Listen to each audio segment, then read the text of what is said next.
1a.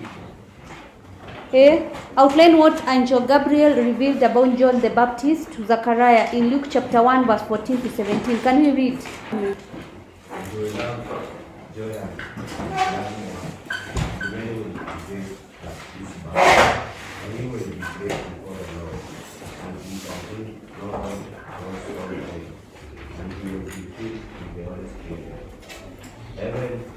Even from his mother's womb, and he will stand many of the sons of Israel, the Lord their God, and he will go before him in the spirit and power of Elijah, to turn the hearts of the fathers to the children, and disobedient to the wisdom of the just, to make ready for the Lord a people prepared.